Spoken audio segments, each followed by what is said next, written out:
bill we just passed impacts 100% of Americans. Their version would impact 7% of Americans, and it would cost taxpayers $350 billion. That is not the way to reduce the cost of health care. The Democrats do not want a solution they just demonstrated because they voted against this bill. They want an issue for the election. On Capitol Hill this morning, Republicans making their message clear on the future of the controversial Obamacare subsidies. Yesterday, all but 4 Republicans voted for their health care plan that does not include extensions. National News Desk's Kayla Gaskins has more from Capitol Hill. Good morning to you, Kayla. Well, good morning, Jan. So this Republican health care bill is moving forward, but mostly as a messaging move. It won't pass the Senate by the time the legislative calendar ends on Friday. The measure, backed almost unanimously by House Republicans, does not address the expiring Affordable Care Act subsidies that do help millions of Americans pay for their health insurance. But Republicans say Democrats' approach to health care is the reason health care is so expensive. Now we're sitting here and we're listening to nonsense about health care, where my colleagues on the other side of the aisle sit here saying, well, you guys aren't doing anything about the massive expensive cost of health care. Why do you think it's expensive? Because you literally cut a deal with insurance companies to run health care. You think that's going to run wild? Yeah. That's why they have 2,000% profit increases, and the American people can't afford to go to the doctor of their choice while we enrich insurance companies.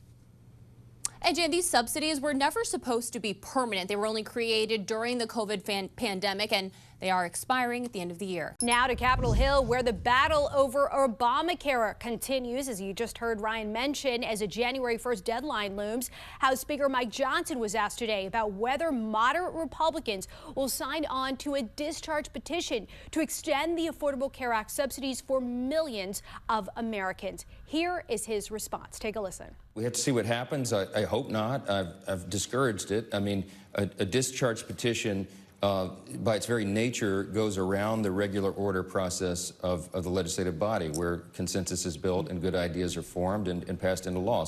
Shortly after, 4 moderate Republicans did what Johnson said they shouldn't do: sign on to the petition. Joining Democrats to force a vote in the Senate is unlikely. If approved, the measure would extend ACA tax credits for 3 more years. Although, fair warning, its fate in the Senate is highly unlikely. Meantime, the House GOP successfully passed a health care bill this evening that does not address those subsidies, all but ensuring that these subsidies could still lapse at the end of the year. I'm Matt Gelka in Washington, where some Republicans in Congress are trying to force a vote on expiring Obamacare tax credits. The House's health care bill has opened up some rifts within the Republican Party. The bill does not include any extension of expiring Obamacare subsidies, which could cause a premium spike for millions of Americans. And House Speaker Mike Johnson wouldn't bring the issue up for a floor vote. I am pissed for the American people. This is absolute bullshit. 3/4 of people on Obamacare are in states Donald Trump won. So maybe, just maybe, everybody should look at this and say, how do we actually fix the healthcare system? Lawler was one of 4 Republicans who broke with his party and joined with Democrats on a discharge petition forcing a vote on a 3-year extension of the tax credits. Even some Republicans agree that action is urgent. I have not lost control. These are not normal times. There are processes and procedures in the House that are less frequently used when there are larger majorities. The House bill focuses on cost-sharing measures and the ability for small businesses and the self-employed to buy into association health plans.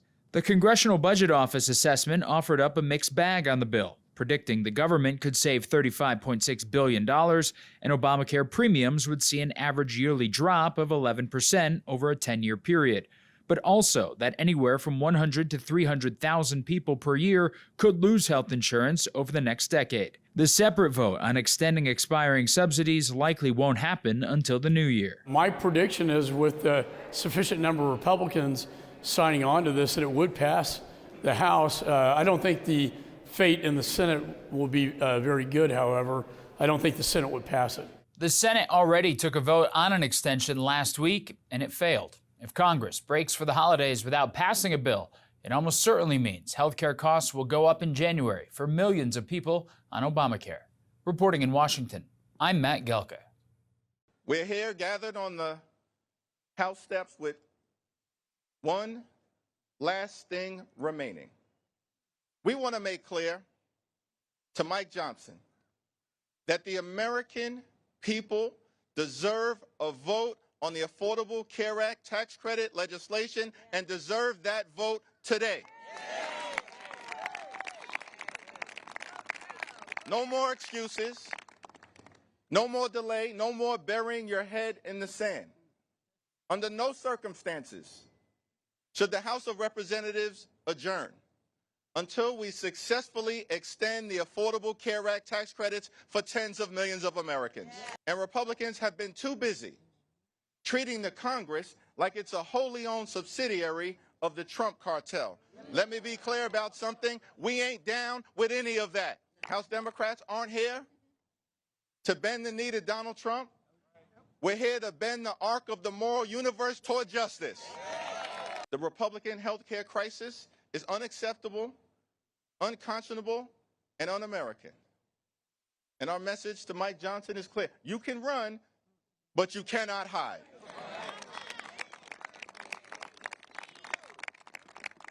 The American people are horrified. Republican leaders are petrified, but House Democrats are unified, standing up on behalf of the American people to protect their health care. And so we're demanding a vote today on extending the Affordable Care Act tax credits. Today, not tomorrow, not next week, not next month, today.